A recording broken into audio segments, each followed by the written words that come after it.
And good morning. Woo! My goodness. Thursday morning already. Who is getting the storms? We got a storm right in here.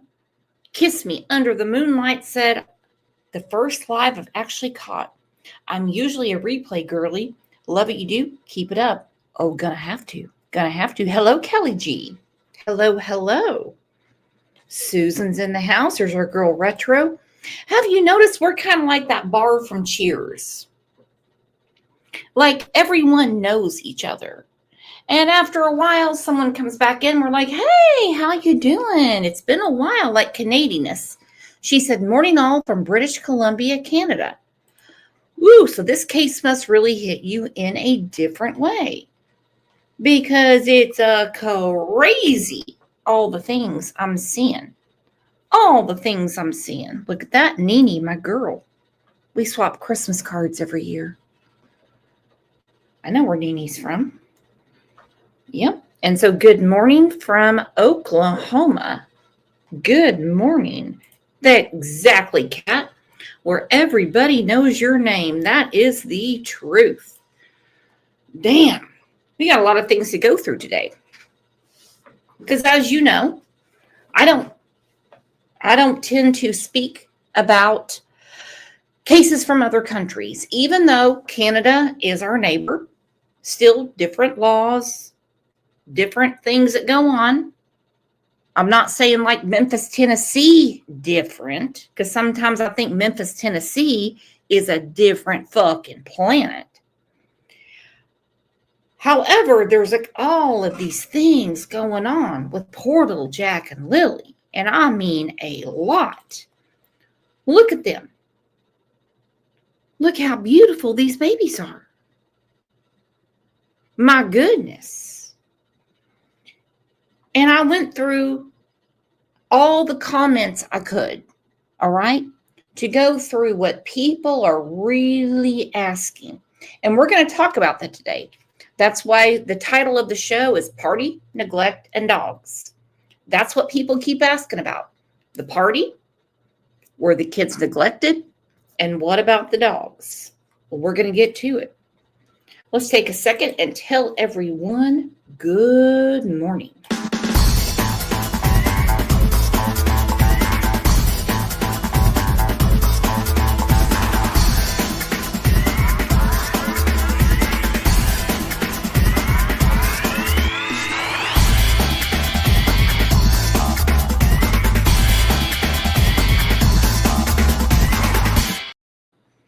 Good morning. I am going to start with a little update. This is from Newsweek magazine. It says Newsweek is a trusted project member of what? I don't know. Missing children, Lily and Jack Sullivan, and the people searching for them are facing unbelievable conditions, according to the Nova Scotia Ground Search and Rescue Association. Lily, age 6, Jack, age 4, went missing from their Nova Scotia home on May 2nd and are believed to have wandered into the heavily wooded area surrounding their home. Sherry Vinoy, president of the Nova Scotia GSRA, told Newsweek USA that this area is impossible to search and almost impassable due to fallen trees from Hurricane Fiona in 2022. Okay, that is something from an official that we need to consider. So we are going to look at this, but first we are going to bring up our amazing friend, Jeannie, and she is a real-life Canadian.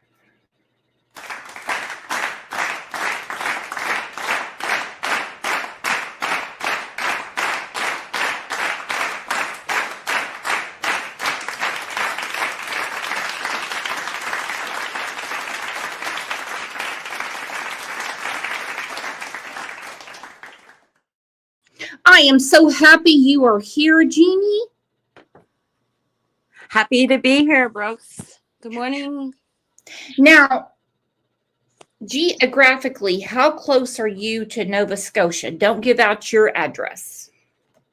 I am at least 3 hours away from Nova Scotia. Okay, so you know a lot about what's going on there. It's on your local news. You hear people around, all that type of stuff. Yeah. What people are saying. Yes. So I'm asking your opinion only. Remember, opinion. How did Hurricane Fiona affect Nova Scotia? Because this article right here says that it's impossible to search and almost impassable due to fallen trees from Hurricane Fiona. Yes, it was a very bad hurricane.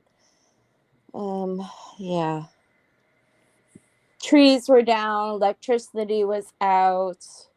People had no power for days. It was a bad hurricane. And people are still trying to get over that today. It sounds like Hurricane Katrina or a lot of hurricanes that has hit our Gulf Coast or hit around Florida. So that's a powerful hurricane. Let's look at what Nova Scotia went through and why they're saying it's almost impossible to search. Again, facts, not feelings. These are some of the sounds from the days and weeks after Fiona, a historic storm for the province. At its peak, more than 400,000 customers were without power. Down lines, damaged homes, and massive storm surge. Bryson Bearden was one of those who felt Fiona's wrath. His garage in Sydney crushed like a tin can under a massive tree. It's been replaced now, but the process to get here was daunting. It's been difficult. It's I am glad that it's finally rebuilt here, our garage, but it was definitely a struggle to get insurance to work with us and get contractors to work with us as well. It took until August to get the new garage built and repairs to the back of Bearden's home. The Insurance Bureau of Canada ranks Fiona as one of the top 10 storms for most costly natural disasters. Part of the struggle was the sheer number of repairs needed across the province. The mayor of the Cape Breton Regional Municipality says getting help wasn't easy. After everything had been said and done, I did request copies of all of the requests for assistance that went from the province to the federal government. And it was heart-wrenching to see that those requests were not reflective of what we were asking for, because we knew what we needed and it wasn't going through those channels. Those living in northern Cape Breton were also hit hard. The community of Neils Harbor was almost washed away. Homes destroyed, roads washed out. The general manager of the local fish plant said millions of dollars in damage was done and repairs are still underway. All right, so does that make sense why they're saying it's almost impossible to search and it's impassable terrain? Yeah, because of all the trees that were blown down during the hurricane. From the chat, Marta, and remember, we're having an open discussion. She said, so 4 adults and a dog were all there, but no one heard or saw anything. Now, I don't know about 4 adults. I only know of Daniel, Malaya, and I don't know anything about a dog. I never heard anything about a dog. And what were the other 2 adults, Marta? Because I really want to know, because I can't find that anywhere, and it was sent to me. So please just let us know, because we want the truth, okay? Not what we think. I mean, the baby is not an adult. Malaya, Daniel. So who were the other 2 adults? Pat K said, first I've heard about a dog. Remember, this is, Ilyanka said Daniel's brother and mother were there. As far as I've seen, his mom does live on the property. She does live in the camper on the property. Okay, and his brother does as well. So when you're talking about property, I'm assuming like everyone lives like right around each other, but sometimes property can be like 200 acres. So they're a long way away from each other. No, there's one complete trailer, and then right there, there's a little tiny little yard, and then there is a camper on that property. Okay, so the camper is where the brother lives in. And the mom lives in, and it's right next to the trailer, the camper. Okay, all right. Okay, so I mean, the way it was spilled out to me, not by you, but that they live a long way away from each other, but it's a big property. Nope, they live right next door to each other, maybe less than 20 feet away. Oh, well, hell, then you can throw that abduction shit out the window. Kiss my ass on that one. There's too many people around for that shit. Get real.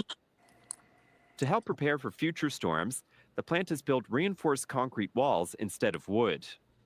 Another company looking to prepare for future Fionas, Nova Scotia Power. The utility says the storm cost $115 million for repairs to lines and equipment. Now, more durable poles are being installed where possible, and more money spent on tree clearing efforts. So on average, we were spending about $20 to $25 million per year, and we've increased that investment this year to be about $32 million a year. And then going forward for the next 5 years, we're doubling the program to be about $42 million per year. All impacted by Fiona say they hope they're better prepared for the next major storm, whenever that may. All right. So here we are. It's impassable, almost impossible to search. So what on earth is going on? I'm picturing grandma living on the same property but ways away. I didn't realize that they were all on the same property. Again, why I don't speak about things I don't know about. So do you know if has anyone talked to Daniel's brother or his mother?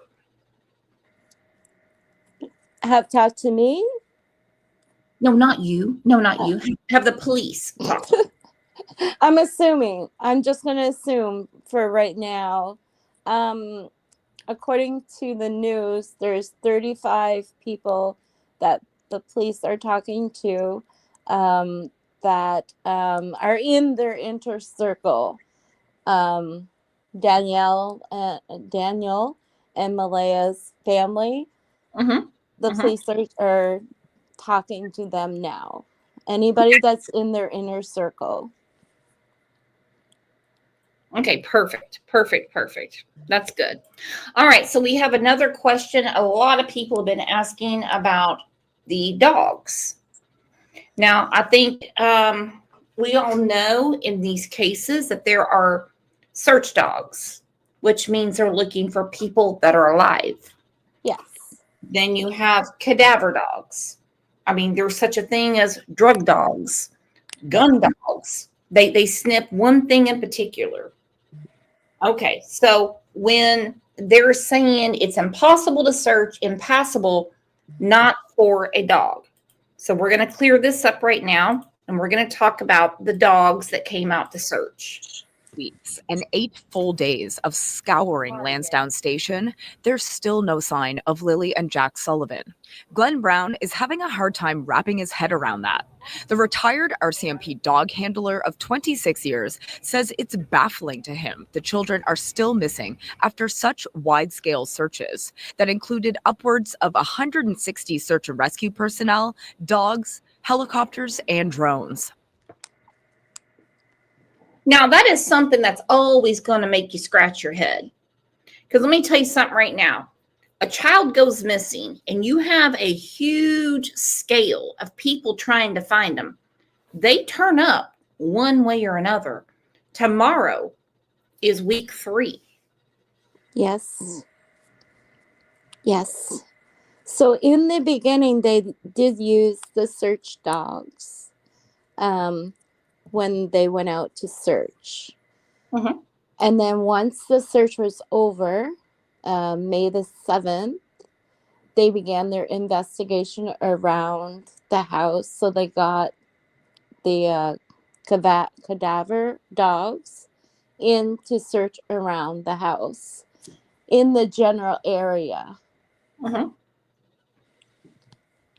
That was after the RCMP have called off the search as of May the 7th in the beginning. Now, I did read Truth Hurts Sometimes lives in Nova Scotia. You are more than welcome to grab the link. I did hear that they haven't used cadaver dogs yet. Actually, I read that because they're not ready for that yet. Okay, well, that's very possible. I'm just that's what I'm reading from Newsweek. And remember, we get different news.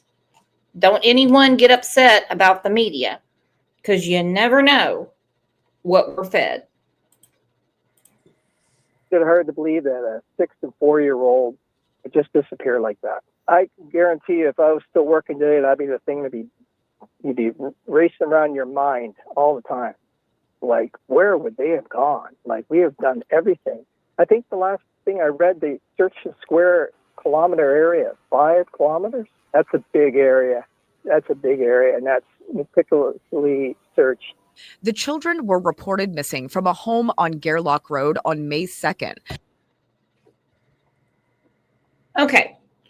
What he is saying, and we have heard this in other cases, is when the dogs cannot get any scent of a child, there's a problem. Yes. There is a huge problem. And they are trained for a certain scent. Now, in the beginning, obviously, they were looking for live children. Yes. Now that it's been almost 3 weeks, most people would say that you can give up on that. So they don't really feel the need to bring out cadaver dogs. They would rather do something else. Now, if they brought out cadaver dogs, and I need to ask someone who is from Nova Scotia, I need to know about the wildlife there.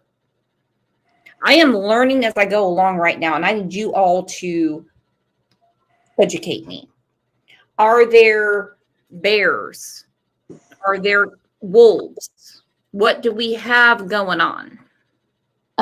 They did mention, the searchers did mention they seen bear, their,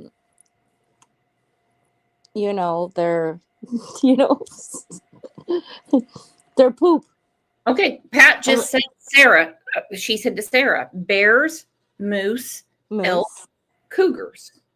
I mean, like, I can tell you around my general area, I'm not going to be like these fucking idiots that show up on YouTube and go, oh, I can just tell what's going on. Fuck that. So, I mean, they could have honestly been drug out into the woods. It's very possible.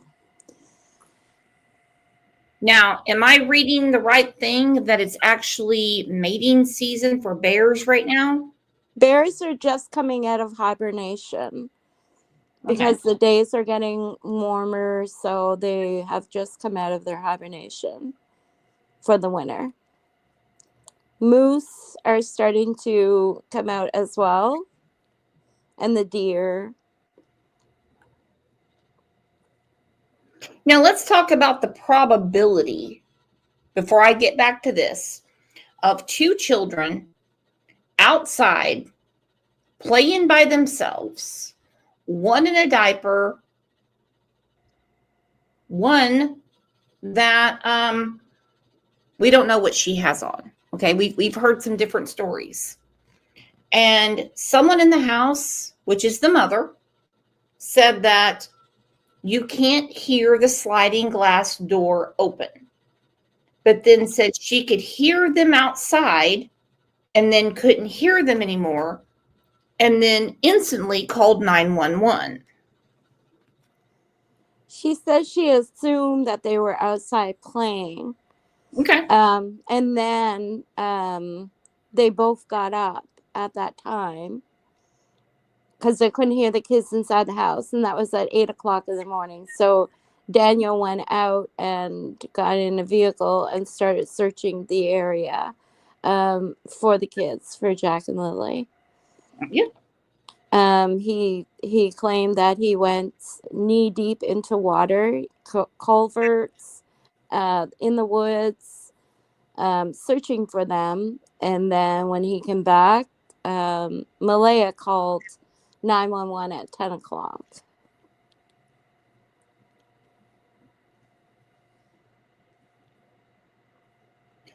So part of the title of the show is neglect.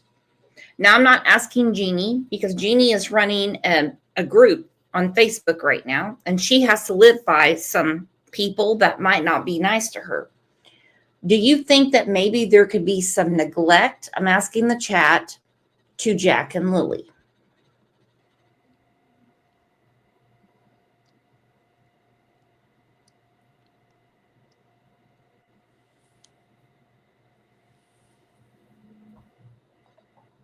Because according to Newsweek, this is all I have, the kids attend Salt Springs Elementary. They were last seen at school on April 29th. They did not have school on the 30th, and they were called in homesick on May 1st and 2nd. Yes, Lily had a little cough. Mm-hmm.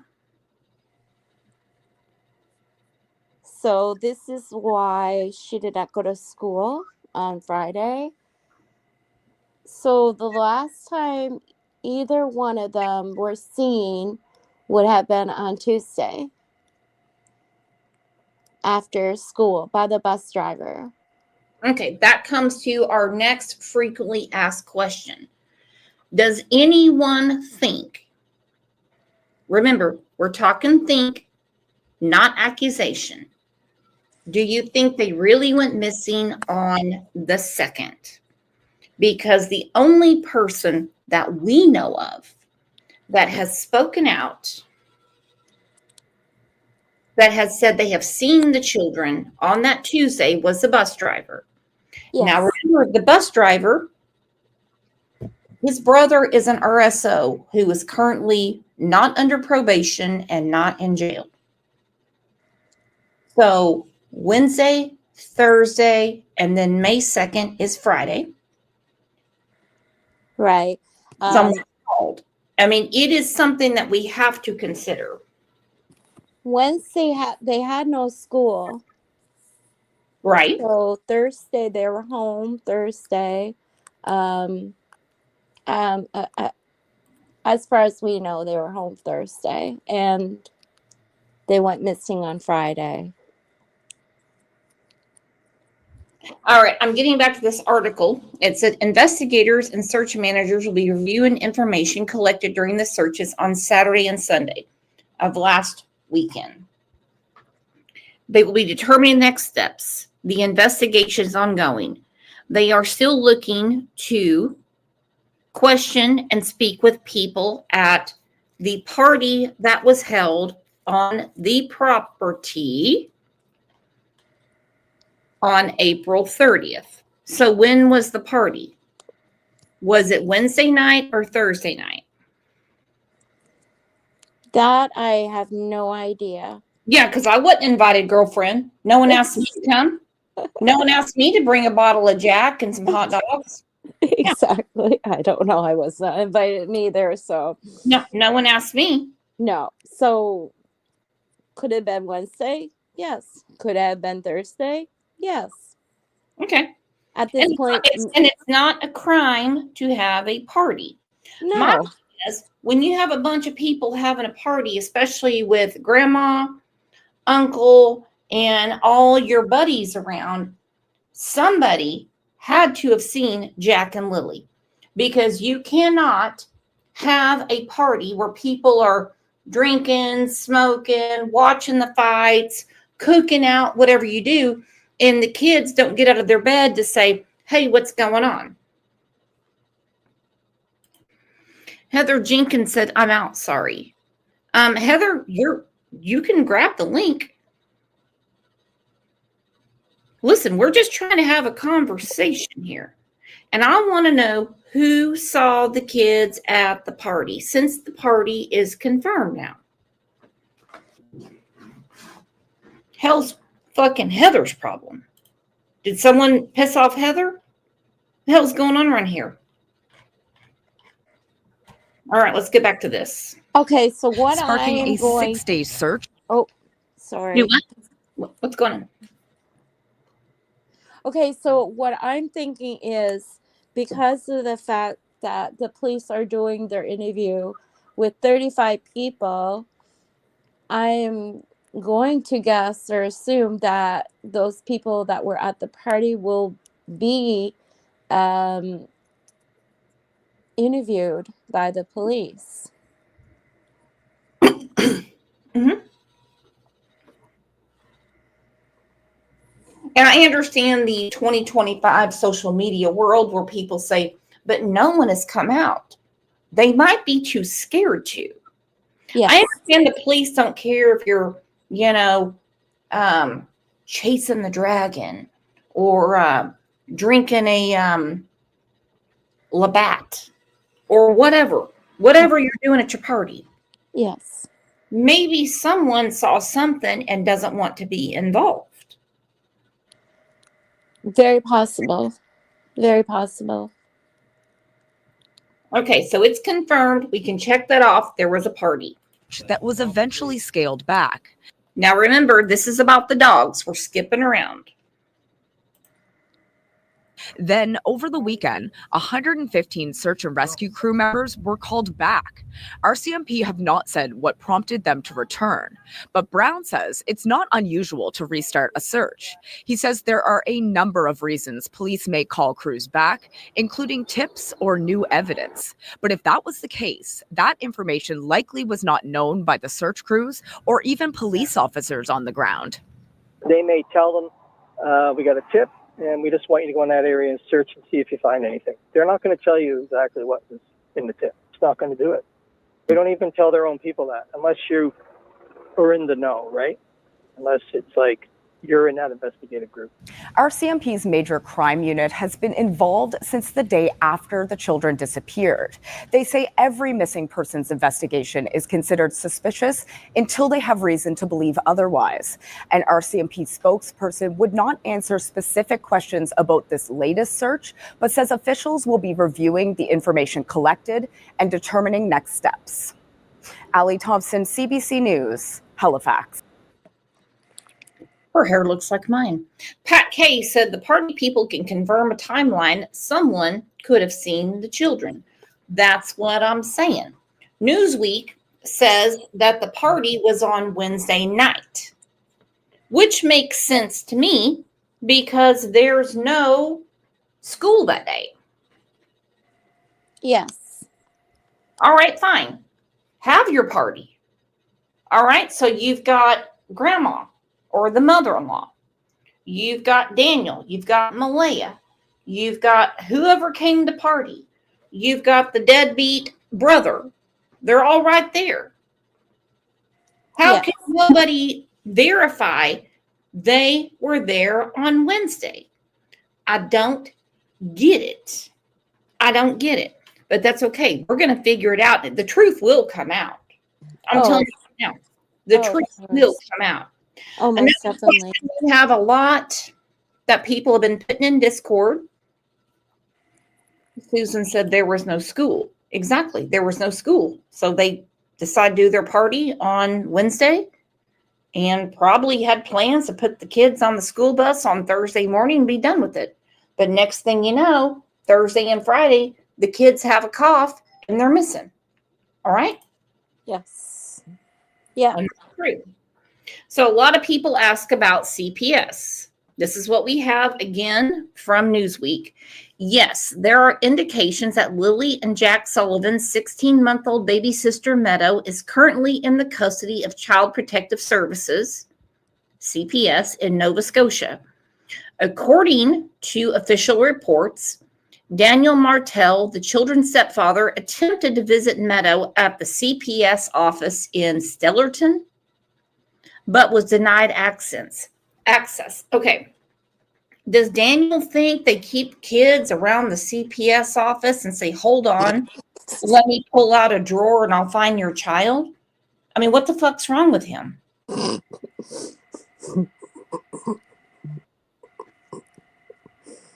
Okay. I mean, come on. You want me to go to CPS office and say, hey, how many you got in stock? I'm to adopt today.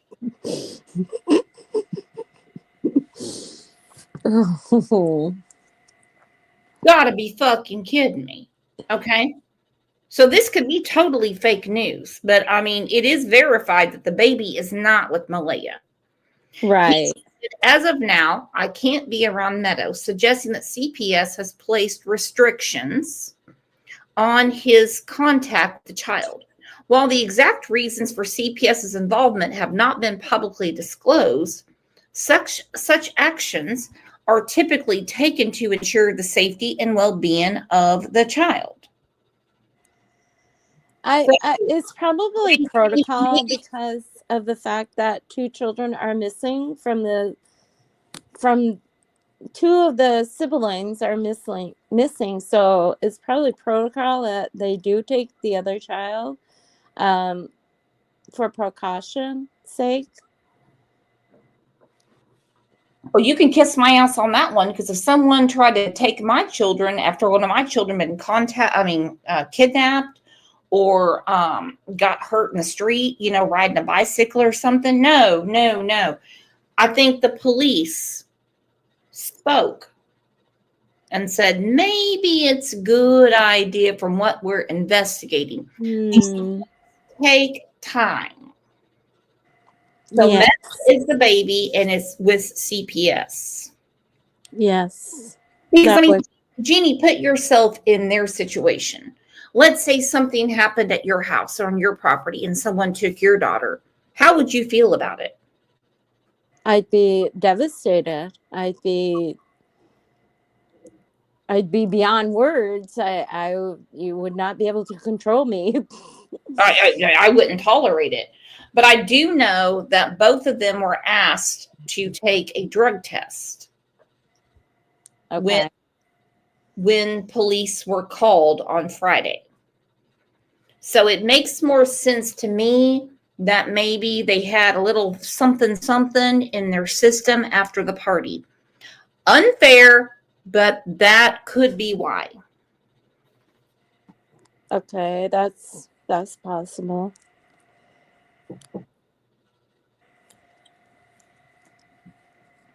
All right, this is a lot for me to take in. A lot. And again, you're going to have to, everyone, if you're from Canada, you have to let me know how it really goes, because I don't know. I do not know. Marta has a question. Did Daniel's family in the trailers, I would say, ever babysit the kids? Does anyone know? I have no idea. Not a clue. I found it very odd that Malaya called 911 as opposed to asking anyone around that lives right there on the property.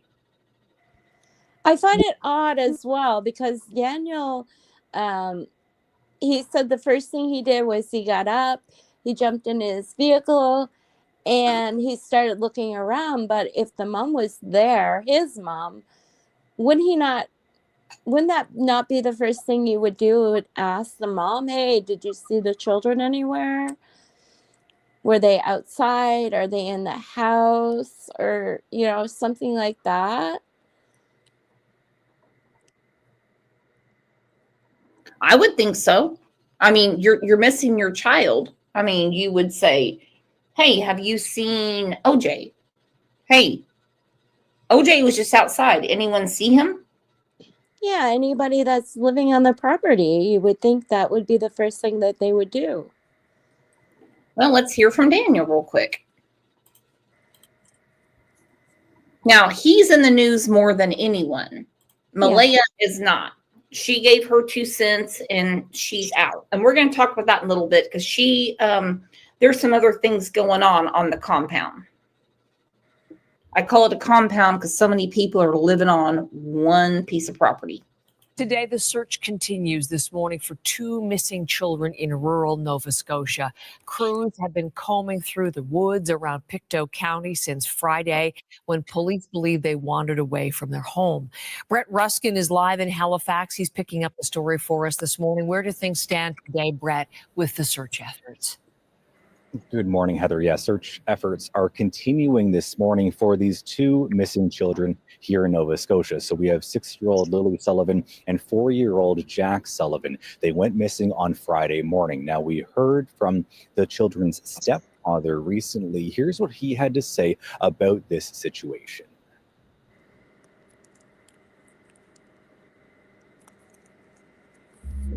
The last few days have been very stressful. I mean, ever since the Friday morning, when we noticed that the children were gone. Immediately jumped in the vehicle, surveyed all the areas, many dirt roads, many culverts as I could, and waited for the police to get there. So again, this search began with family members. Okay, now the question is, we're going to go back through this, and all you can do is put yourself in their situation. Right.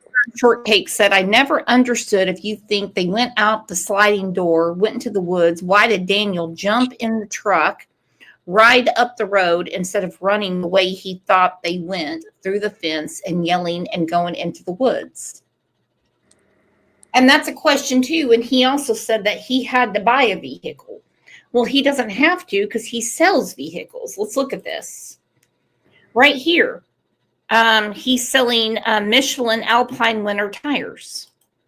Right here, he is selling an SUV, runs but motor is bad, 8 months of rust on it, all new terrain, all that stuff. He has vehicles all over the place. He's got to find one that can run. That's where he's selling an Xbox. This is where he's selling fishing equipment at the Pictou County's best swap meet. He has vehicles. Yeah, and he only works once a week at a local place near where he lives.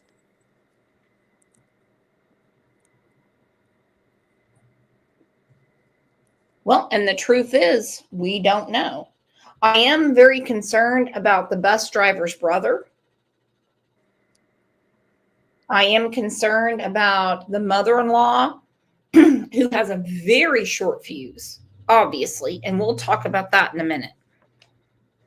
And has now expanded to dozens of search and rescue volunteers. About 160 people were on the ground yesterday. There were dogs brought in to try to catch a scent of these 2 children. There were 8 drone units in the skies searching, as well as a couple of helicopters as well, each one of them equipped with infrared sensors and cameras looking for these children. Now, we heard from police talking about some of the challenging conditions and logistical issues that they are running into with this situation, with the kind of the situation on the ground. Here's what police had to say about this search. With the wet weather, it makes things a little more complicated for our searchers. Given they're in the woods, it's wet, things are slippery, footing's not the greatest. It's the water's it's not the best, but they're still trudging through and they're still working hard at doing the job that they have to do. Again, we know that 6-year-old Lily Sullivan and 4-year-old Jack Sullivan went missing on Friday morning. That is when this search began and when the family reported them missing. And again, the search has been ongoing since that time. Heather. Brett, I'm sure people following the story closely, those who are close at hand in terms of proximity, what can people do if they're trying and hoping to help? Yeah, folks might think that, hey, I live nearby, I could hop in the car and go and search. Well, the thing is they have said, do not get out there. We don't want to get to pick up more people that get hurt in these woods. No, they don't want anybody searching at all. Mm-hmm. Only them. They're the only ones that are searching, and they don't want any other people out there. It's more people to keep up with. I mean, Mhm. come on. It really is. Yeah, it's very dangerous. I don't know. I cannot see Jack and Lily being able to maneuver through those woods. I mean, the searchers have a hard time doing it. They had a hard time going through those woods. You imagine a little 6-year-old and a little 4-year-old trying to maneuver through them? No, I could not. I could not at all. I Mm-mm. can't at all. No, me neither. All right, so let's look at the brother. Hold on. His name is Dan. All right, here's Dan. And he has a violent history. All right, there's Dan. Man charged with assault wanted on Nova Scotia-wide warrant. Now, this is from November 8th of 2021. This is Ralph Martel. The RCMP has obtained a Nova Scotia-wide arrest warrant for a man accused of intimate partner violence. Okay, that's Dan's brother. And he lives on the property. No. Oh, it's not? No. Justin is Daniel's brother. Justin. His name is Justin. So Ralph Martel is not a brother? I have no idea who that guy is.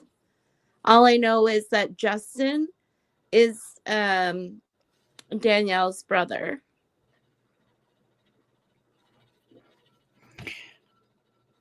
Okay, then let's leave Ralph out of it. Through the woods, I can help out as well, but that's not necessarily what officials want. They say this is a very coordinated, very organized search. They know where each one of the crews are. They know the areas that have been searched already and the areas that they are now focusing on. So advising residents to not just drive out and try to help out with the search on their own in the woods. One thing that people can help with is searching their own properties, looking in ditches, culverts, sheds, or any other possible hiding area that these kids, that these children may have used for shelter. That is how people can help. And again, we know that the temperature has dropped a little bit overnight, but we haven't seen below zero temperatures. So again, these search efforts are continuing now, beginning their 4th day of searching. Heather? Brett, that's important information. Thank you so very much. Brett going to be keeping us right up to date on the ongoing search. And it is horrible. Yeah. Is Martel a common name? I mean, in that area or around that county or around that property? I have no idea. The guy that you were talking about, he could be somewhat related. Okay. It's very possible, but because he beat up old girl doesn't mean he has anything to do with this. Exactly. But I know that Daniel, his brother is Justin, because there is a picture on the news and like a news article, and it shows the picture of Daniel and his brother, Justin. All right, so let's talk about why did Malaya leave the property? Okay. According to Daniel, it's because his mother told her she had to leave. Because her family was accusing Daniel of having something to do with the Jack and Lily missing. So, yes, she was told to leave the property. It's his mom's property. And they've been together for 3 years. They've been living on that property for 3 years. I mean, it makes one wonder, like, why would you just leave the property? I would have kicked them all out and been like, no, I'm sitting here waiting on my babies. But if you have no property rights and, you think something might have happened there. And so we know CPS has taken Meadow. Yes. And so she left, and I believe she's with her mother, correct? Yes. Yeah, she left with her mother. And she didn't leave the county or any place like that. So we'll clear that up. She left, and it's only like 20 minutes away from where she is now, from the property. Okay, according to Daniel, she left because his mother-in-law, his mom, so Yes. her mother-in-law said you have to go. Exactly. You wouldn't have to ask me twice to leave that fucking shit. You wouldn't have to ask me twice. Actually, it would be in my back pocket, and I'd be like, they told me to leave. I've been getting my mail here for 3 years. I've got a baby that was born and brought back here. 2 children that are missing from here. I probably would have kicked all their asses off and said, I'm going to sit here and wait on my kids. Yeah. You know, property rights. I don't understand property rights in Nova Scotia, though. So if you own a property, you can just say, it's my property, you have to go. Pretty much. Oh, damn. Okay. Yes. She was like literally stuck in a hard spot. Like, what was her choices? Either get thrown off the property by the RCMP because the mom doesn't want, or stay and, you know, hope for the best, you know? Like, she's like, I don't know. It's a very difficult predicament to be in at that point. Oh, I guarantee. I guarantee. I mean, especially, I couldn't imagine being her. You've got 2 children that are missing. Yeah. You've got all these fucking carnival freaks, Yeah. you know, around your property or your mother-in-law's property. Your children are missing. You're told by your mother-in-law you got to go. Yeah. I wouldn't want to be there. I would make sure to tell the police I was told to go. Yes. And since Daniel has made a very public statement about it, saying his mother said that she had to go, it makes you wonder, like, what kind of man is Daniel? Wouldn't he be like, no. Yeah. You go, mom. You go, mom. You go, Justin. You go, all you weirdos. You all go. But I'm going to sit right here with her. Yeah. That would have probably been the best move for him. Yes. I agree. But I could imagine that people were screaming and roaring and, you know, a very intense situation. I mean, her children are missing, you know, and everybody's pointing fingers at everyone, and, you know, so that'll be sorted out by the police. That'll be definitely. 100%. Yes. It does make you question, you know, your own, how you would deal with a situation, particularly protecting your children in situations like this. Like, I mean, are you seriously telling me I have to leave my own house just because you have the deed? Yeah. And you know my children are missing? Yeah. I mean, I would probably take my baby too and go like, bye. And then tell the police, say, hey, keep an eye on that. Well, let's take a second and thank Angel P for the Crime Lines and Lies memberships.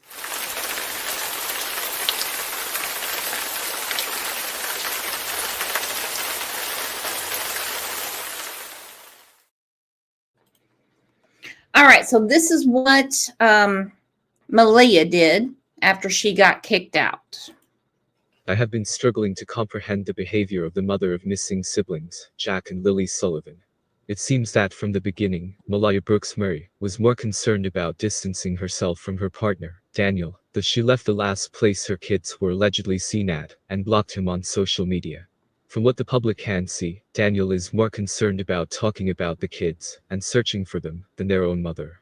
She believes they were abducted but never pleaded for them. She says she was told by police to not talk to the media. I would love to know if that is true. Why would the police tell her to stop spreading awareness for her missing children? Almost immediately after the kids went missing, Malaya deactivated her Facebook page, a tool that could be used to raise awareness for the kids. She deactivated it. She then returned a few days later to make some changes.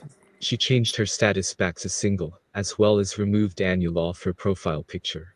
Her children are missing, but yet she is more interested in changing her status to single. It's very interesting. I've just heard that Malaya reactivated her Facebook a second time, this time to remove all the photos of her and Daniel together. Those on Facebook were sharing screenshots they took of the Facebook page before it was removed. Here are some beautiful family photos taken. Another observation that online sleuths have been making is that Daniel never posted photos of Jack and Lily on his Facebook page. Oh, he did. He actually changed Yes. his photo to his two children, Jack, Lily, and their baby together on May 4th. So Yeah. this is after all the shit went down on May 3rd. Yes. It says right there, I didn't crop anything out. I mean, you can see when I took the picture, 7:31 in the morning, Daniel Martell, that's a picture of his children, Jack and Lily and Meadow. And that's on May 4th. So what the hell is going on here? Yes. And she did update her profile picture on May the 4th as well. What'd she change it to? The two kids, Jack and Lily. That's good. That's advocacy. That's good. Yes. Yes. And there is another post she did make on her Facebook page as well about wanting to find her kids. I mean, if she was told by law enforcement, don't be on social media, don't stir up bullshit, it makes it harder for them. I understand some people don't get it. They just don't get it. Yeah. They really think if they are spreading rumors, talking bullshit, they honestly think that it's going to help something. It really doesn't. No. He only posted with Malaya and then of his own two kids. Days after the children vanished, Daniel changed his profile picture to a family picture. The search has once again been called off for the children, after not finding anything. It's unclear what the next step will hold in this case. No suspects have been named, and it looks like they're treating the case as just two kids who wandered away into the forest. Many believe there is a lot more to this case, and that someone knows exactly what happened to Jack and Lily.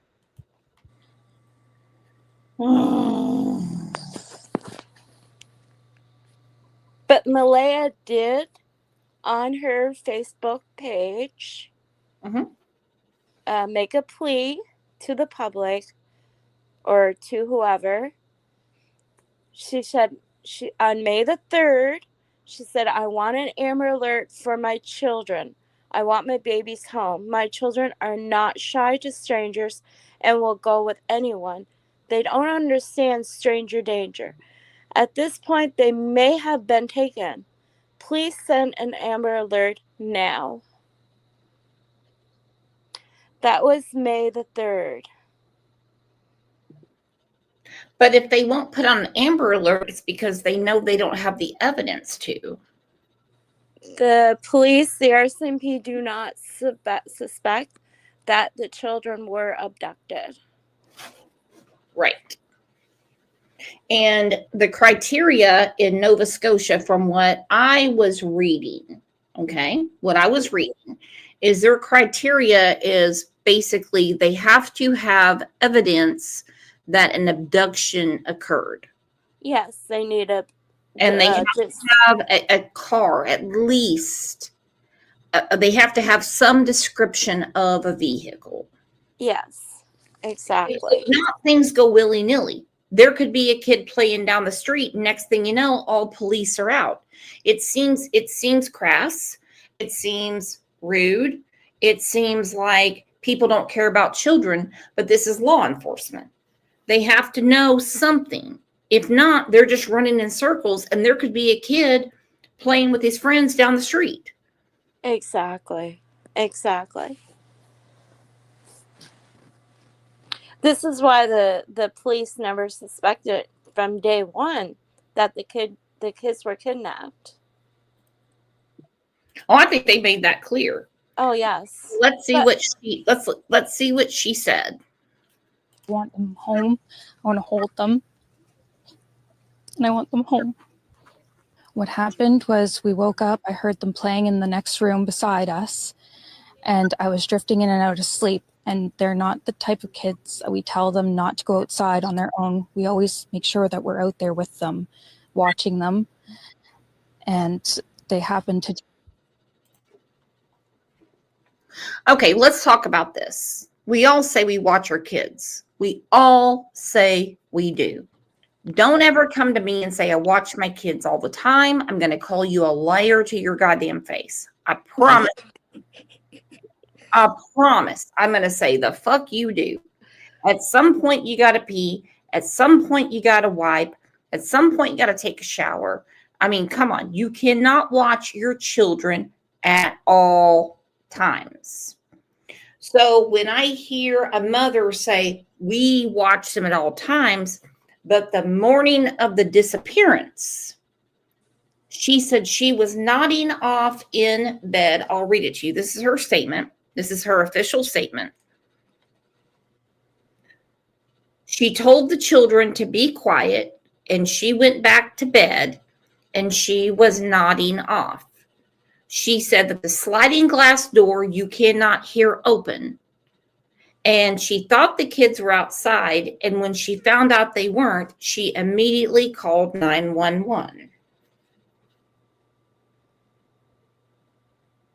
Yes. She never, but 911 wasn't called for 2 hours later because they had gotten up at 8 and they had noticed the children were gone. So they were searching, Daniel was searching for the children.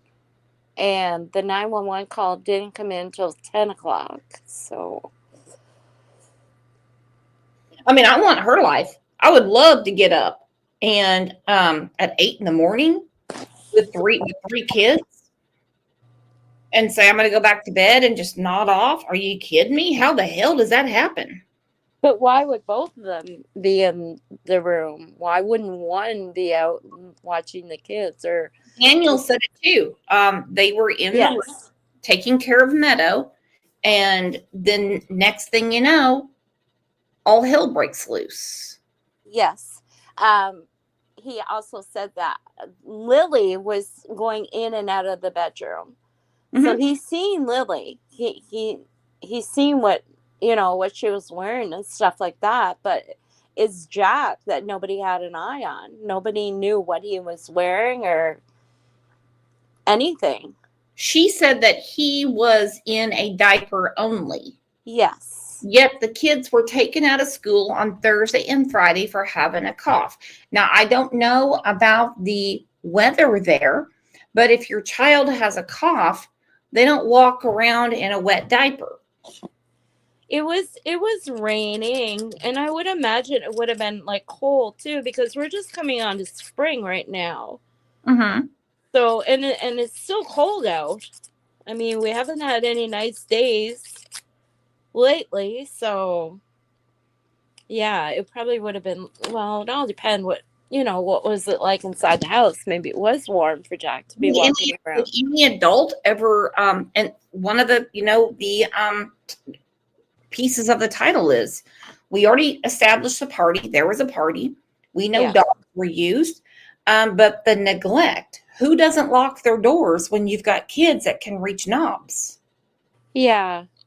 And I think there is, I'm pretty sure most sliding glass doors, there is a lock on that. But I'm assuming that they never thought that the kids would actually go outside without them. And that absolutely could be. I mean, every sliding glass door I've ever had, there is like a little hook latch. Yeah. And then if you want, if you're afraid of someone being able to trigger it or jimmy it, then, you've got something, where it slides where you can't open it up. Yeah, like a board or something like that. Yeah, absolutely. And I can tell you right now, there is not one person in this house that's a good carpenter. I can tell you right now. No one is oiling up this sliding glass door. It's probably off the tracks. It would probably take Daniel himself to put it back on the tracks and get it rolling again. Yes.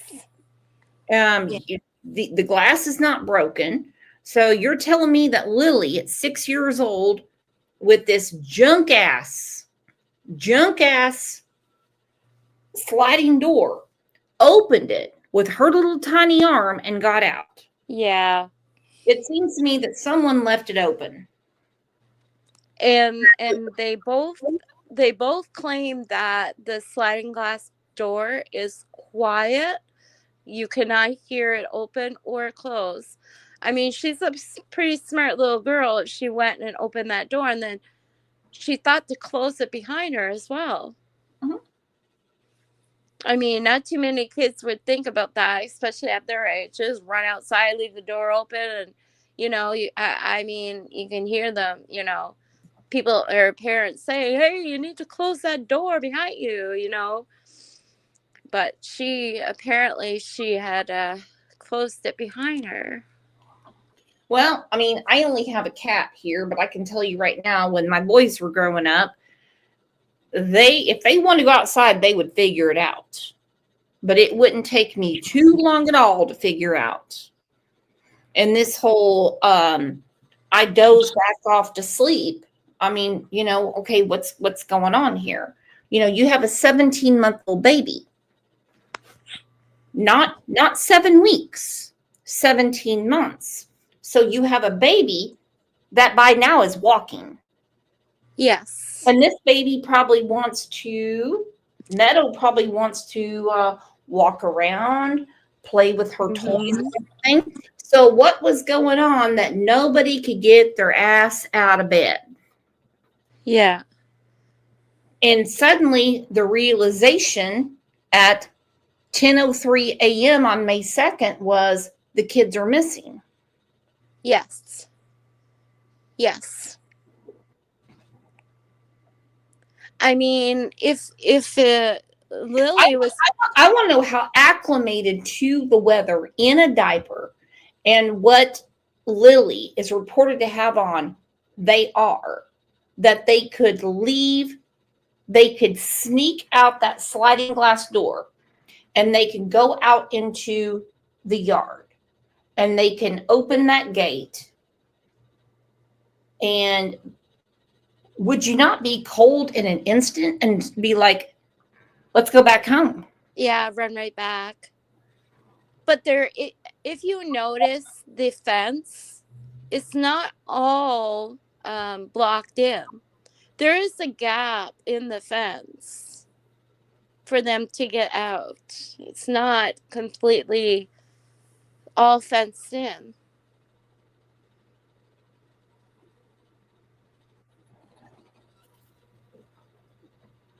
And that could be part of the problem too. But I mean, it's one thing if two parents are home, someone's watching the kids. It does not take Daniel and Malaya to watch Meadow, who is a 17-month-old baby. No. She's walking. She's probably talking. Yes. She's probably a handful herself. She's probably like, I want to get into toys. I want to do, all the things that 17 months old do. Yes. But they're all in this bedroom. Okay. Yeah. Malaya and Meadow. Why did they not get Lily and Jack? And I'm speaking from a human perspective, a mom. If you need to nod off, get the other kids. Here's your fucking Pop-Tart. I'm going to turn on Elmo and I'm going to lay down. Yeah, especially with Danielle claiming that he's seen Lily coming in and out of the room. If she was coming in and out of the room that much, then why didn't he just get up and just go out there with them? You know, she might have been hungry. She might have wanted a drink, or like, why wouldn't he just get up instead of her coming in and out of the room? Just get up and go see what the kids wanted. Oh, I agree. I mean, I can't imagine, what parent, especially on a Friday morning when you've already told the school that your children are too sick to go, would go back to bed. Yes. Would you not be on high alert? My kids can't go to school. They have a cough. I need to be up and at them. I need to be checking their fever. I need to make sure, we are monitoring their medicine, everything like that. Who goes back to bed when you've had your kids out of school for 2 days? Yes. I'm not even sure if they did call the school. It hasn't been verified whether they called the school or not. And if they would have called, it would have been on a Thursday morning. They would have called. And I know around here school starts at 9:00. So either or, tomato. I don't care if they called or not. We know kids were not in school on Wednesday, Thursday, or Friday. Yeah. Okay, Wednesday was a day off. Yes. Thursday, they got called out. Yes. About they had a cough. Friday, same thing. They didn't send their kids to school. Right. So if your kids are too sick to go to school, and obviously old girl and Daniel don't go to work, then why on earth would you not get up and check on your children if they're too sick to go to school? Exactly. I mean, could Lily have had a fever? Could she have been could she have been had a fever or anything? Like, why would you not just get up and just check on your kids, on the kids? And it's not like they had to do anything to send them to school. It's not like they had a parent teacher conference. Okay. Jack is in pre-K. Yeah. Lily's in first grade. They knew how to get on the bus themselves. Obvious. Yes. So suddenly, they have this big party on Wednesday, possibly Thursday. Yes. The kids didn't go to school on Thursday or Friday. I lean with the official reports that the party was on Wednesday and there's 35 people being questioned. Yes. That's what I'm looking at. That is, yes.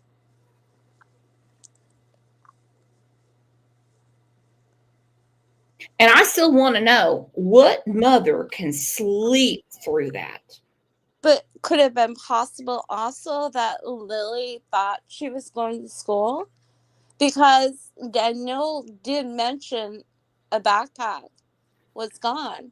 So maybe Lily just got up, got dressed, took her backpack, put it on like she was going to school that morning. This is just my opinion.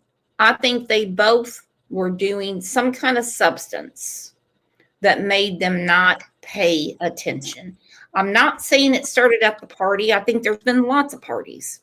But for any mother to not be, no offense to daddies, for any mother to say, I'm going back to bed. Now, I mean, teenagers is one thing, okay? I've told my kids many times, they're not teenagers anymore. I'm like, just keep it down so I can sleep.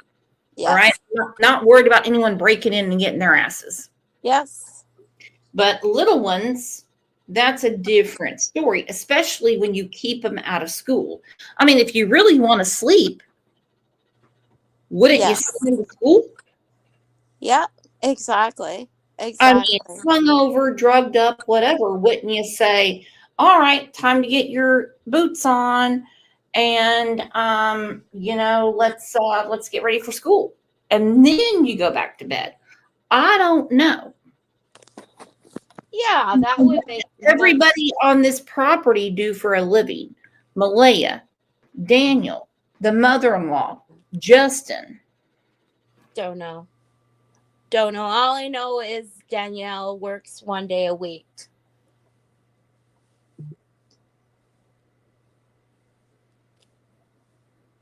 But isn't that volunteer work so he can keep his check from the government? Oh, I have no idea. I have no idea about that. That's just something I saw in one of the news reports. It is possible, but I have no idea. Okay, let's get back to Malaya. Just get out that sliding door and we can't hear it when it opens. And they were outside playing, but we weren't aware of it at the time. And the next thing we knew, it was quiet. And we get up and I tell him, my partner, Daniel, I tell him, do you hear the kids? And he says, no. And we get up instantly. We're looking outside. We're looking everywhere, yelling for them. And I instantly just call 911. It's just want them home. Okay, we're going to start this again. Everyone have an open mind. We have 338 people in here. Ginger Girl's mom said Daniel works at a local sawmill and has been, and his hours have been reduced recently. Okay. Yeah, that's why he was working 1 day a week. All right, fine. Okay, hey, fine. He's working. That's fine. Yeah. So I want people to remember that the way people speak when they're from different areas of the world, they say things different than I do, or Jeannie does, or Kat does, or V. Oakley, or God forbid, Aggie. I'm telling you, people say things differently. So the way she's trying to keep herself media ready doesn't mean that's how it happened. So when she said instantly, I called. Okay, we've heard this before, and that is something that people believe they're supposed to say. Okay? They believe they're supposed to say things like that because they have a red light in their face. They have a lens in their face. And so they're trying to say the right things because they already know they're under judgment. Okay? And she's probably nervous as well and scared for her babies. Well, I'd be scared too. The question is, how did she assume they were outside if everything's locked up, no one can get out, you can't hear the sliding glass door, and she says, now I can't hear them. And she said she immediately called 911.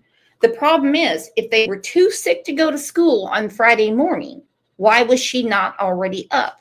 I don't care about Daniel. He's not Lily and Jack's father. Exactly. I want to know why she wasn't up. You're talking about a 17-month-old baby.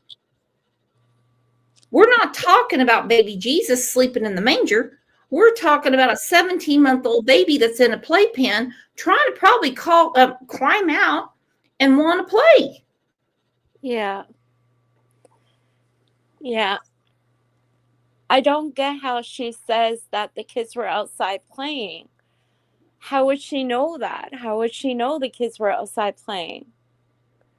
She's just assuming that the kids were outside playing. Yeah, but she said they couldn't hear him anymore, and so she immediately called 911. Yeah, fuck that. That doesn't make any sense to me at all. But it wasn't, because it wasn't immediate. He went out looking, and it was 2 hours later that 911 was called. Because if you listen to the 911 call, they mentioned that the children went missing at 8 a.m. Mm-hmm. And then the 911 call came in at 10 a.m. or a little bit after 10. So it was not right away that she had called 911. They had been out there looking. Well, I know Daniel, according to what he is saying, he went out there looking for the children everywhere before 911 was called. But her recollection is different.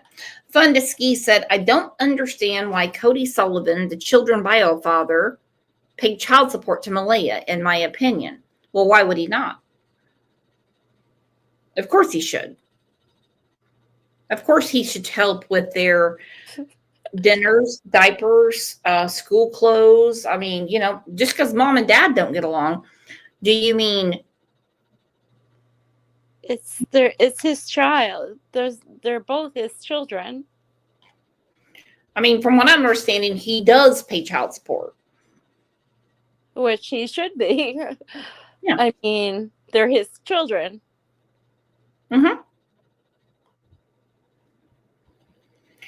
All right.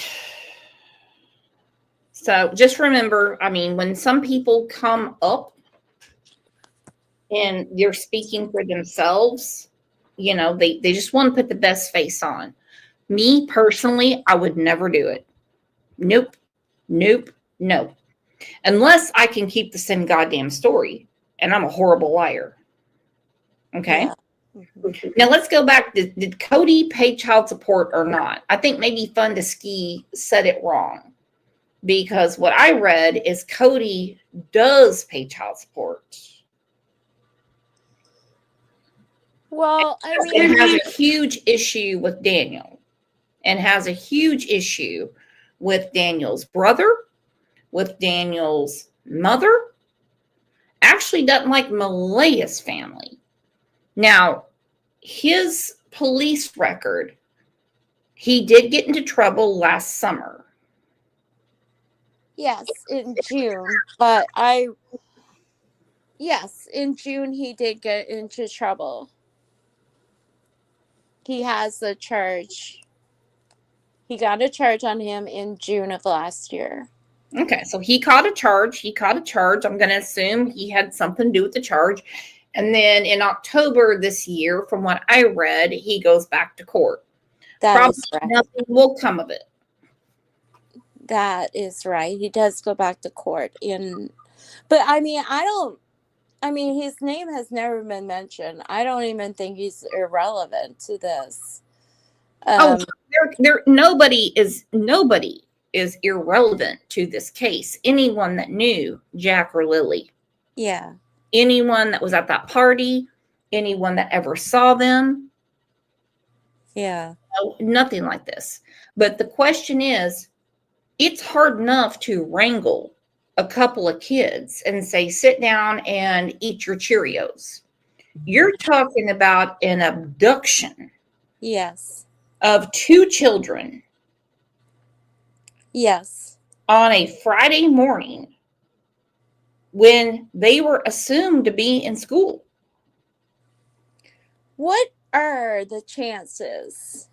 Most children are abducted, to be quite honest, true abductions, when school is out, which is summertime. Yes. Because kids are out playing. Yes. Kids that we don't really have malls or things like that anymore. Most people know to keep their kids right with them when they're out in public. But from a home, okay? Uh-huh. Now, like you said, school starts at 9:00 that morning. Right. Malaya said that they were up at 8 a.m. She told CNN that she drifted back off to sleep, can't hear the sliding glass door, and then couldn't hear the kids outside. So what the hell's going on? Right. And what are the chances of 2 children from the same family get kidnapped? I've never seen that anywhere. I mean, of all the cases that I've ever done with children, I've never seen 2 children from the same family get kidnapped or abducted. I totally agree. And the bus doesn't stop in front of a house unless it's a neighborhood. You have, like in my neighborhood, we have a bus stop and all the kids stand there. But in this place, they would stop specifically for Jack and Lily. They would not have stopped on Friday to get them, knowing that they had been called out sick. But they would have not known. The bus driver would not have known that at that time, that they were called out sick. What usually happens is the kids stop at the bus stop. They go to the end of the road, which is usually where the bus picks them up. If the kids are not there, the bus will continue going. Or the bus driver will wait a few minutes. Maybe the kids are running a little late. They'll stop and they'll wait a couple of minutes. And if the kids are still not coming out, then they just leave. And there's no way for them, or there's no way for the bus driver to know that the kids were called in sick or called out sick. There's no way for the bus driver to know that. Okay, I got you. Yeah. I'm talking about like a tiny little school district. And so, usually they get some sort of, because this is what we do here. So I don't know about Nova Scotia. So the school bus driver, he's ready and he has what's called an itinerary, an attendance. They have to make sure they pick up all of the children. Okay. Mm-hmm. So let's say if little Ryder across the street didn't get on the school bus, he's not going to sit there and wait all day. But he will go back and say, Ryder went on the school bus. So obviously somebody called in and said the kids weren't going to be there.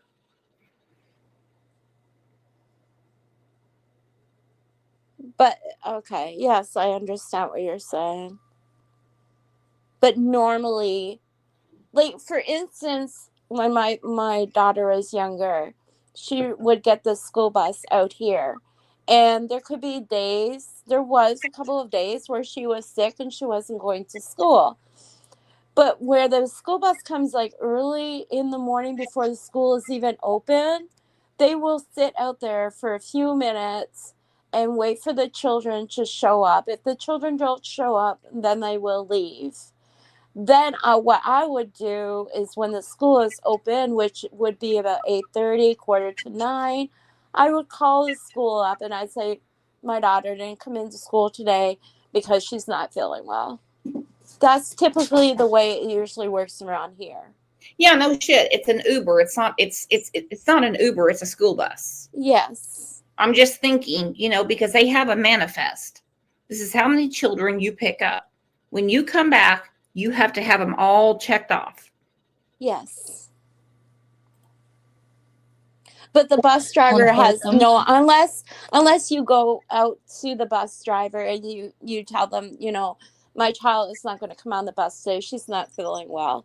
And then the bus driver just moves along to the next bus stop.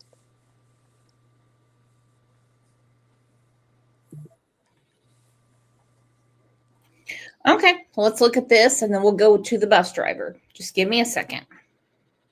And I want them home.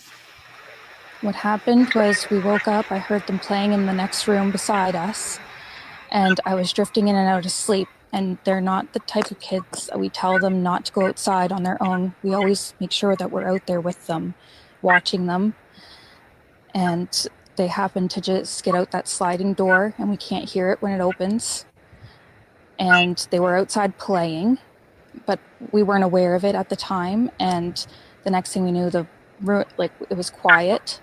And we get up and I tell him, my partner, Daniel, I tell him, do you hear the kids? And he says, no. And we get up instantly. We're looking outside. We're looking everywhere, yelling for them. And I instantly just call 911. I just had the instinct I needed to call. They're both really go-lucky children. They're so sweet. They talk to anyone. They'll talk your ear off. They will speak to anyone in a store. Everyone.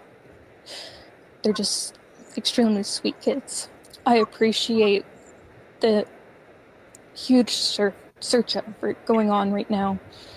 But we've been pushing for an Amber Alert, which hasn't been issued, not just that they could possibly be abducted, which it is a possibility that they could have been. But just an alert to let everyone know that they are missing. We had people I think she's confused about Amber Alert and an alert to tell everyone they're missing. What do you think about that, Jeannie? There is two. We have a Verona. Oh, I can't even say it. Sorry. We do have two alerts. One is where the children, they do say, they send an alert on your phone about two missing children. Just to let us be aware that there is two missing children out there.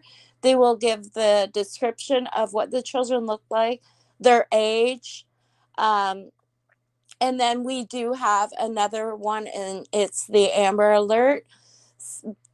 So there is two different kinds, and the first one was given out on people's phones. Not a lot of people got the alert, but a few people have got it. Sorry, I can't think of the word. I don't know. Wait, just give me a sec. My mind is not, I can't think right now. There is two alerts.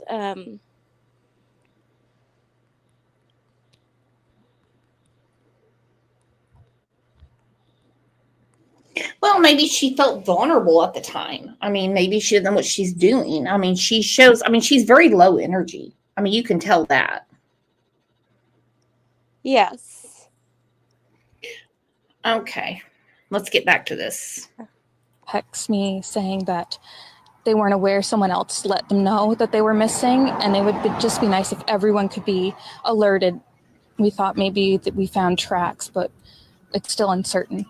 It's been raining and they're probably soaking wet, but with the sun today, I'm hopeful that they are feeling warm. We're all filled with pain and sorrow because we just want them found. We want them home. Everyone loves them. They are definitely verbal, and they do have possible autism, but it's not extreme autism. It's just... Where does all this autism shit come from? Okay, sorry, I just want to clarify. Go ahead, baby. If I could. Okay, so there is two alert scenarios. One is an Amber Alert, and the other one is called Children's Search Alert, which is initialized by the Missing Children Society of Canada upon being contacted by the police. So there is two, and one was made, the MCSC was made to people on their phones. Okay, perfect. All right.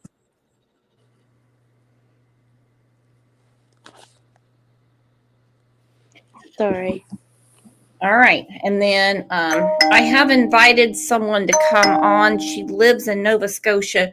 Now, this woman is not very nice to me, and she probably won't come on today because I asked her some insulting questions. Okay. But let's just see what happens. Okay. They have issues with school, and they don't catch up with the other kids. I just want to remain hopeful. But there's always, in a mother's mind, you're always thinking the worst. Last night was one of the worst nights because I didn't have them in their beds. And I don't want to go through that another night without them. I want them home. I want to hold them. Okay. HW, if you would like to come out, please let me know. Now, we have been talking back and forth in these different articles and everything. I asked some questions because I don't know. I don't live in Nova Scotia.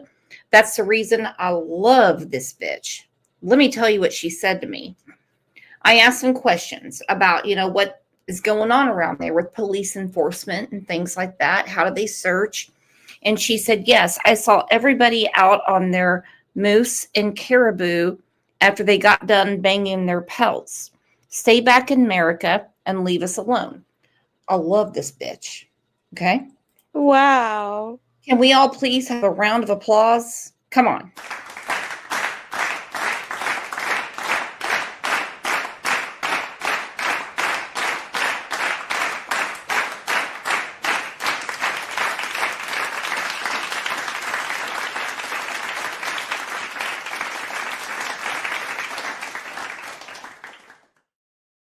I mean, So I said to her, I'm like, oh my God, you can ride caribou. And I said to her, I said, you in Tulsa, they actually ride horse around for parades. All right. So this goes on. And I realized that the bitch is making fun of me, but that's okay. We became friends. But she said, and you all know it's okay for people to put me in my place. I love it. I want to know what the hell is a pelt. A pelt? A pelt, yeah. You guys are never going to hear me get my feelings hurt because someone put me in my place, but I love this whole shit. Look at this. Hold on. Ginger said, you got to love our Canadian sarcasm. I'm digging it. I'm digging it. I'm digging it. Joe Neal said, we know what goes on in Canada. Yep. Just me said it's the skin. You've never even visited. Okay. All right. So anyway, we're going through our messages. Hold on. He said, yeah, she said, you're right. We have never even thought about driving by or doing anything like that. We're waiting on our bears to come out of hibernation. Maybe they'll do everything for us. This is great. Okay, so she brought up this to me. And this is a private message. Okay. Oh, look at that. Sabrina said a strap of fur. Pat K said beaver pelts. Okay. Poor Susan. I'm sorry. Susan goes, I know what that is, though. Well, I didn't know. Get off my ass. God damn it. Annette goes, Canadian friends and military were a hoot, I imagine. Joe Neal said you met the one Canadian. I can tell you about another Canadian I know. That is my Uncle Brian. Mm-hmm. That's right. But he's very racist. Okay. But she told me, she's like, okay, I'm going through the caribous and all that stuff. She said, you have to look at the school bus driver. All right. So I'm going to. And I did. She said, Google that. All right. Y'all see this?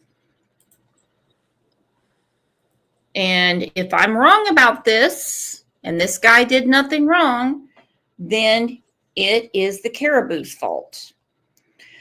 This is the bus driver's brother who lives with him. Lower Truro, Nova Scotia. The RCMP Provincial Internet Child Exploitation Unit and Colostral County District have charged a man with sexual assault and breach of conditions related to investigations in Colster County, which I'm understanding is very close to where Lily and Jack disappeared. On July 25th, 2022, they received a report of sexual assault that occurred at a motel at a Lower Truro. RCMP officers began investigating the incident and determined that 55-year-old Lower Truro man had sexually assaulted a 19-year-old woman. Gerald Paul Ward, sexual assault, obtaining sexual services for consideration, failure to comply with probation order, failure to comply with conditions of release, and his previous charge was about children.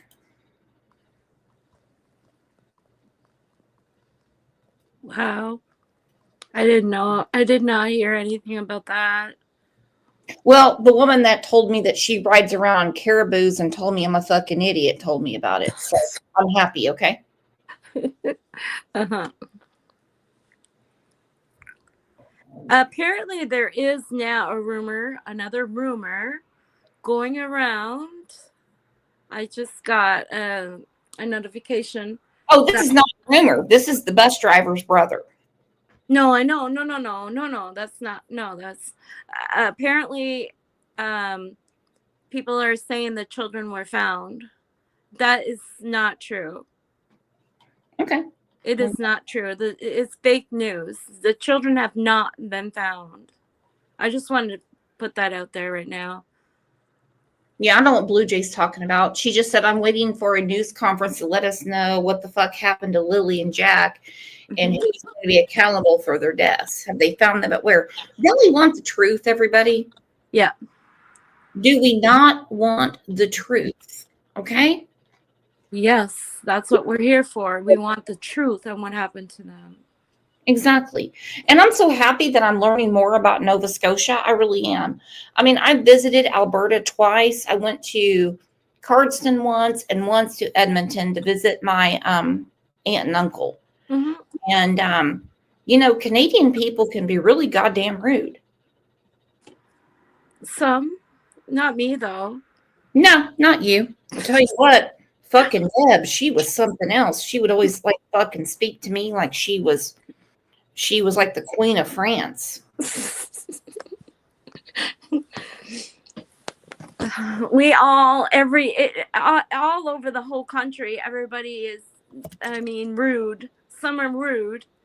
It's just not Canadians that, that can be rude. Everybody can be rude. I just said I love it. Bring it on. Exactly. I'm balls deep now. Come on. Yes. You don't even want to hear what I said to Deb from Quebec. Man, hold on. Kat said, oh my God, Brooks, you can't say that. I can't say that. What'd I say? What? Ooh, I don't know. But anyway, we have to look into this. And the woman that rides the caribou and has the pelt, I would certainly talk to her. And trust me, don't think that people can't be rude here. But I see how people, when it's your country or your place where you're at, you're like, why is everyone talking about this? It happens here quite a bit. And that's the reason, I think about this whole meme, from Mean Girls. It says, she doesn't even go here. Like, what the hell are you talking about? You know nothing about what you're talking about. So what the hell are you doing sipping my Kool-Aid? Get out of here. Yes. I am happy that you are talking about this and that we're spreading facts and not rumors. I am very happy that you reached out to me to ask me if we could talk about this. For sure. For sure. Kat said, well, honestly, you can all be as rude as you like about England and the royals. The only people that care are Canada. Ha ha. Oh, hell. Oh, hell. Here we go. Kat, you're right, actually. I myself, I don't care who's rude. I follow them. I don't care who's rude, and I don't care who stands their own ground. I could give a rat's ass. I could care less.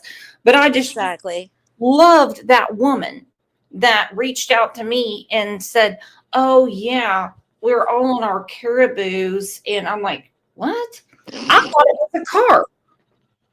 Joel, why are you angry at Canada? Joe? Yeah, he says, we are angry at you, Canada. Oh, he's joking. He's joking. Oh, okay. He's been joking the whole time. Auntie Sherry's in here. Auntie Sherry said, call me crazy. I've always wondered about the bus driver. We had one here where we went to jail for having child porn. Well, I can't say that the bus driver had anything to do with it, but his brother, there were some issues. And if his brother was assuming, yeah, he was picking up the kids, and, his brother lives with him and he has all these charges, it might be something to look into. I don't know. It's another clue, I guess. Might be. Don't know. None of us know what the police are doing behind I'm closed doors. I'm not accusing Skanky Gerald. I'm not accusing him. No? No. Hell no. I'm not accusing him. I'm just saying he lives with his bus driver brother. Yeah. Exactly.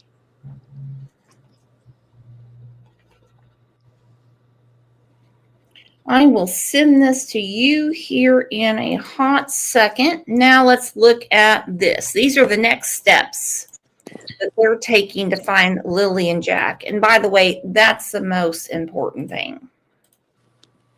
Exactly. In Nova Scotia is now in its third week.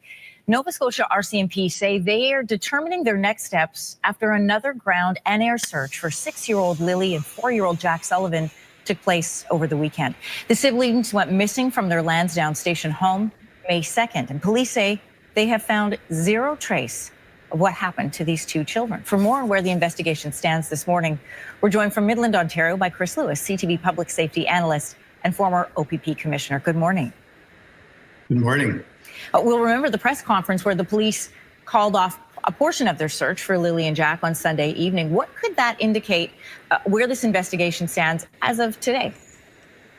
Well, when they made that call to downscale the search, at that point they made statements that they didn't believe the children would still be alive, which was somewhat concerning because it hadn't been that long at that point. Of course, it has gone much longer now. They are continuing some searching, but it appears that they're weighing more heavily on the investigative side. Yes, they are. Okay, so I need everyone to vote. Do you want me to do a show tomorrow? And I will not involve anyone. I will not involve Jeannie. I won't involve anyone in the area about the bus driver and his brother. You put a 1 in chat if you want me to. You put a 2 in chat and tell me, leave it alone. No, Cece, it's not Danielle's brother. It's the bus driver's brother. Right. That's it. Sorry, baby. Okay, Pat said 1. Okay. What would Pat do? By the way, if anybody would like to get some What Would Pat Do merchandise, email me and let me know. Of this, which of course they're not going to really talk about, given the trying to protect the integrity of that investigation. But they seem to be focusing more on that than actually trying to recover the children, which of course I'm sure they still will, because regardless of whether they're alive or dead at this point, it's awful to even say that, they certainly do want to recover the remains of the kids. You know, people are going back over this timeline, you know, as our police as part of their investigation. Lily and Jack were first reported missing May the 2nd, and then a nonstop multi-agency search began on the very same day.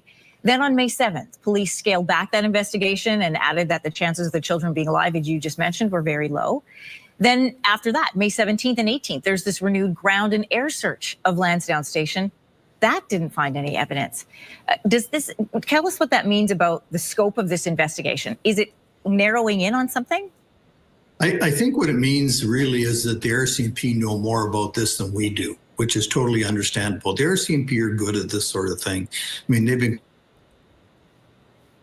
conducting huge searches and conducting major investigations for a long, long time. So we have to rely on them and the fact that they know what they're doing. They're led by their investigation. I'm sure they're following evidence and deciding where to go and what to do based on that, as well as tips and other things that they're receiving. But, you know, the speculation in the community and on social media is just crazy, you know, pointing fingers at all sorts of people, which may have had nothing to do with this. So we really have to let the RCMP continue doing what they do well. Chris, I want to ask you about that because people watching this morning have probably read some of those social media posts. And you're right. They, you know, in an information vacuum, I have learned that people begin to fill it in with their own detective work and their own sleuthing and trying to put together clues on their own. What kind of a challenge does that kind of attention bring to a case like this? Well, it certainly brings attention. Deb No Name said perhaps someone from the party took them. Perhaps someone from the party did something they shouldn't have been doing, and that's the reason they're questioning 37 people right now, two of which are Daniel and Malaya. Yes, all close. Anybody that was associated with them, they're searching. And that's a good thing. They're investigating. Good thing Yes. that they were investigating. Oh, absolutely. Because it's not 24/7 like the fucking Truman Show with Jim Carrey, where they can see everything they're doing, doesn't mean they're not doing anything. Exactly. I think the best move right now for the RCMP would be to do another press conference. That's my opinion. They need to do another press conference as to where they're at. They normally do when there's something they need from the public. Yes. I don't know about Nova Scotia. I'm just saying like around here. I'm just saying if they need something from the public, they will. If not, they're like, get off my ass. Yes. Yes. That is true. To it and bringing attention to it at times isn't a bad thing because it may generate some tips from the public. But, you know, it's really a lot of pushing the RCMP into a corner in terms of trying to get them to say X or Y about who they suspect or what they suspect. And that's not fair to them. They just need to be able to do what they do. Without that sort of pressure on them. At the same time, it's putting pressure on people because, you know, folks are saying, well, when she said this, when he said that, you know, they're pointing fingers and maybe towards very innocent people. So in fairness to them and the RCMP, that we just need to back off on that and let things happen. You know, one of the things, Chris, that comes up as well is the fact that if this story perhaps had happened in a bigger center, one of the major, you know, Montreal, Calgary, Toronto, Vancouver, this would be a story that would be headlines every day. 2 young children disappeared without a trace, a massive investigation. Now, what is she saying? If this happened in Montreal, Toronto, Ontario, it would be treated a different way. Is Nova Scotia treated a different way than the rest of the country? I don't believe so. I mean, those places are bigger cities. Like they have a much higher population than Nova Scotia. I mean, I've seen it every single day on the news. You know, everywhere. So I'm not sure what she means by that. Well, I don't know. I mean, I was watching this and I'm not judging because I mean, I know how things go around here. I mean, normally police force is per capita. So, I mean, if you have 1 million people in your city, then obviously you need more police. Or what do you call them, Mounties? The RCMP, the Royal Canadian Mounted Police. Okay. All right. And so, I mean, like I live in a small town. And so we might have like one deputy that looks like Sam Rockwell from that movie, Three Billboards Out of Ebbing, Missouri. And we have a detective that's also the Baptist preacher. And we basically leech on to Tulsa County Sheriff. That's what we do. I mean, we don't have really anything going on. But people will come in from outside agencies like the OSBI, the FBI, and things like that. So I don't know. Okay, hang on. Ginger said the RCMP are our federal police. Okay, I thought they were there. I thought they were Nova Scotia. That's the whole fucking reason I say I don't talk about other countries. Okay, so RCMP are your federal police. They're your basically, to me, your FBI. Pretty much, yes. God damn it. Okay, well. There's not too many like little towns. Like I know one little town, they do have town police. Mm-hmm. But in a wider scale, they have the RCMP. But I mean those places that she named are more populated. Like they're a larger city. Like Ontario is a huge city. So I'm not quite 100% sure what she means. Like, I mean, I see the news every single day about Jack and Lily. Yeah. So it's widespread all over Canada. It's not like one location like Nova Scotia. Tamara said, and provincial police. Yes. Okay. Pat said horses. They use horses. Okay. No, they don't use horses. Maybe some places use horses, but not around here. I've never seen. In Ottawa, they do use horses, but little towns like this, I've never seen any of them on a horse. You know, that bitch was fucking with me for hours about caribou, and I even YouTube how you ride a caribou. I didn't know. I've never seen anybody drive on a caribou. So I thought. I mean, I've had caribou coffee before, and now, I mean, do you guys eat crepes every morning? What? Grapes? Crepes. Crepes. What are those? I'm not aware of what that is. Well, I had them in Lake Placid, New York, and they said this is like fine dining in Canada, and they're like very thin pancakes. And the first time I had it was in Alberta. Yeah, crepes. You know, they're like. You're saying it in French. Crepes. Oh, okay. That's pancakes. Yes, I know what you mean. Well, goddamn. Okay, let me get back to this. Fairness to them and the RCMP, that we just need to back off on that and let things happen. You know, one of the things, Chris, that comes up as well is the fact that if this story perhaps had happened in a bigger center, one of the major, Montreal, Calgary, Toronto, Vancouver, this would be a story that would be headlines every day. 2 young children disappeared without a trace, a massive investigation, yet it doesn't seem to have that kind of attention here in Canada. Is it because of the smaller community? Like, what would your insight to that be? Well, I think it would be this because of the smaller community. As we know, the news cycle and the number of news outlets in a place like the Greater area are just, so much bigger and more powerful than the smaller arm in the Eastern Canada. So that certainly is part of it.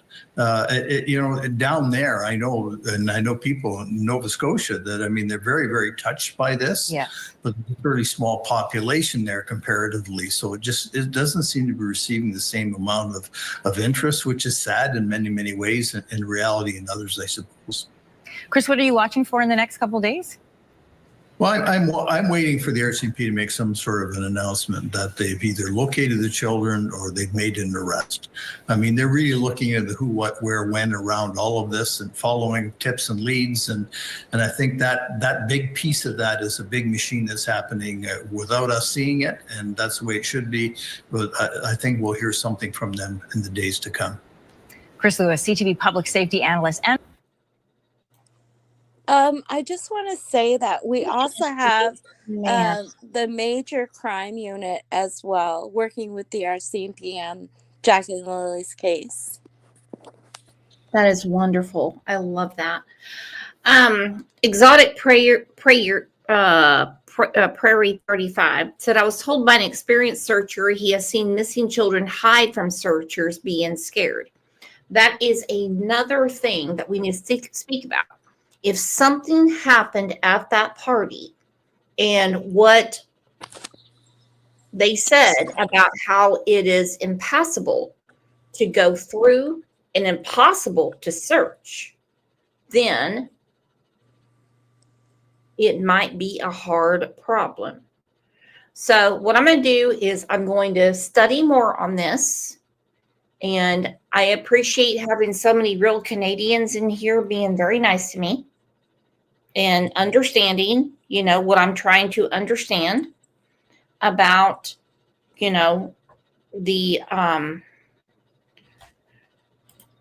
don't need his fucking help. There's DT. I was always under the impression that the Monies were similar to our state troopers. He don't fucking know. So I'm going to do some more studying. Okay. And I'm going to speak to some more real Canadians. And of course, Jeannie, you are welcome to come on And I'm going to do this show tomorrow. Okay. Okay. And I just hope everyone understands where I'm coming from, because I come from a research perspective, you know? Yes. Yes. And I just go off of like what I know, like when I was in Edmonton and I had the crepes with the mushrooms and steak and everything. Yes. And we're going to go through this because I think basically everyone solves crime the same way, unless you're from the Middle East. No, it's all the same. It's all the same way. Yeah, not really. Not really. Tamara said, I'm not sure what Nova Scotia Provincial Police are called, but it's OPP in Ontario, completely different province. Okay, I'm going to talk about that today. And so it's called the RCMP. That is what they're called.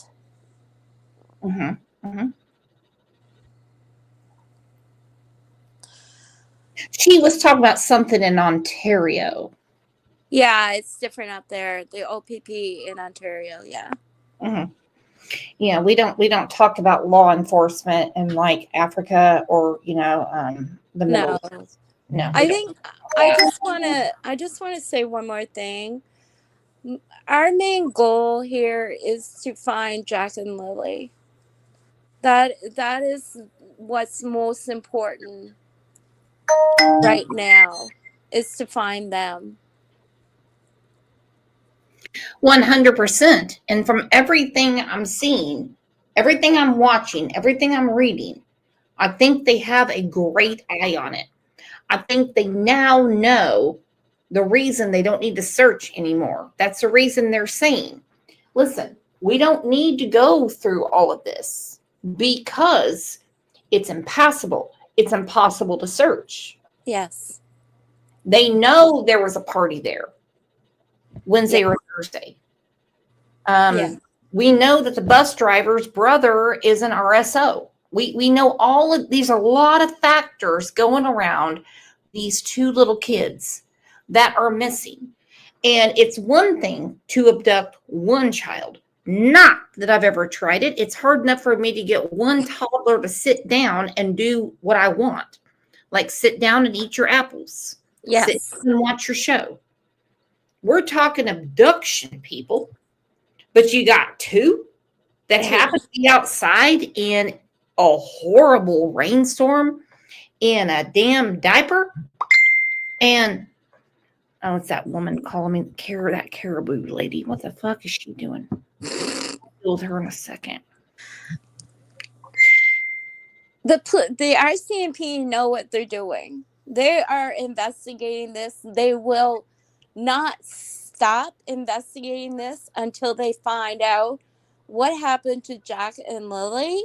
They're not going to. They are not going to. No, they will not stop.